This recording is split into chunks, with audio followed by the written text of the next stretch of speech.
Hi guys, നമുക്കൊരു night ഡ്രൈവിന് പോയാലോ? മൂന്നാറിൻ്റെ രാത്രി സൗന്ദര്യം ഒന്ന് ആസ്വദിച്ചിട്ട് വരാം. അതിനായിട്ട് നമ്മൾ പോകുന്നത് ചിന്നാർ ഉദുമൽപേട്ട് ഫോറസ്റ്റ് ഹൈവേയിലാണ്. കാടിനുള്ളിലൂടെ രാത്രി ആ ചീവീടിൻ്റെ ശബ്ദവും കാടിൻ്റെ നിശബ്ദതയും ഒക്കെ ആസ്വദിക്കാം. ഭാഗ്യമുണ്ടെങ്കിൽ വല്ല ആനയെയോ കടുവയെയോ കാണാമല്ലോ. രാത്രി ഹോട്ടലിൽ നിന്നിറങ്ങിയതും പോകുന്ന വഴി നല്ല കോടയായിരുന്നു. ഈ സ്ഥിതിയിൽ മുന്നിലൊരു ആന വന്നാൽ കൂടി അറിയാൻ വയ്യാത്ത അവസ്ഥ. പക്ഷേ മൂന്നാർ ടൗണിൽ ഒന്നും ഈ കോടയൊന്നും ഇല്ലായിരുന്നു കേട്ടോ. പണി പാളി ഗൈസ്. നമ്മൾ കേരള ചെക്ക് പോസ്റ്റ് കടന്നു, പക്ഷേ തമിഴ്നാട് ചെക്ക് പോസ്റ്റ് കടത്തി വിട്ടില്ല. അങ്ങനെ നമ്മൾ തിരിച്ചു പോരുകയാണ്. പക്ഷേ തോറ്റു കൊടുക്കാൻ നമ്മൾ തയ്യാറല്ല. നാളെയും വരുമെന്ന തീരുമാനത്തിലാണ് നമ്മൾ പോകുന്നത്. ഇത്രയും ദൂരം വന്നെങ്കിലും ഒരു ആനയെയോ കടുവയോ കാണാൻ പറ്റിയില്ല. ആകെ ഒരു ആശ്വാസത്തിന് 2 കാട്ടുപോത്തിനെയും 1 മ്ലാവിനെയും 1 മുയലിനെയും കണ്ട് തൃപ്തിയടഞ്ഞു. പിറ്റേ ദിവസം ആനയെ കാണാൻ വേണ്ടി കുറച്ച് വൈകിയാണ് നമ്മൾ ഹോട്ടലിൽ നിന്നും ഇറങ്ങിയത്. ഹോട്ടലിൽ നിന്ന് ഇറങ്ങിയപ്പോഴേ പറഞ്ഞു, ഹോട്ടലിലേക്കുള്ള വഴിയിൽ ആന ഇറങ്ങിയിട്ടുണ്ട്, സൂക്ഷിച്ചു പോകണമെന്ന്.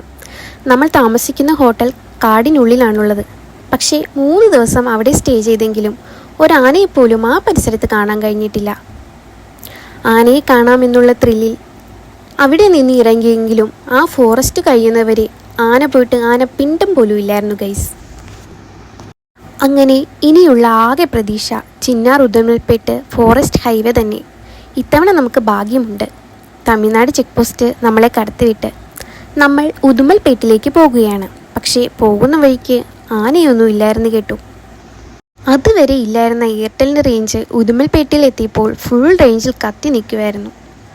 അങ്ങനെ നമ്മൾ ഉദുമൽപേട്ടിൽ നിന്നും ഓരോ കട്ടൻ ചായയും കുടിച്ചു തിരിച്ചു.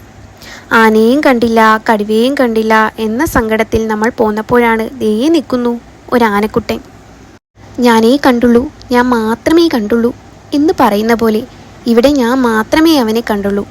ബാക്കിയുള്ളവർക്കും കൂടി അവനെ കാണാൻ വേണ്ടി ഞങ്ങൾ വണ്ടി റിവേഴ്സ് എടുത്തു. അവനെയും കണ്ട് അവൻ്റെ വീഡിയോയും എടുത്ത് ആനയെ കണ്ടെന്നുള്ള ത്രില്ലിൽ നമ്മൾ പോന്നപ്പോഴാണ് ദേണ്ടേ നമ്മുടെ മുന്നിൽ 2 ആനക്കുട്ടന്മാർ. അവന്മാരെയും കണ്ട് നിങ്ങളെ കാണിക്കാമെന്നും പറഞ്ഞ് ക്യാമറ എടുത്തപ്പോഴേക്കും അവന്മാർ കടന്നു കളഞ്ഞു. അവന്മാർക്ക് വീഡിയോയ്ക്ക് പോസ്റ്റ് ചെയ്യുന്നത് അത്രയ്ക്ക് താല്പര്യമല്ലെന്ന് തോന്നുന്നു. അതാണ് അവന്മാർ മുങ്ങിയത്.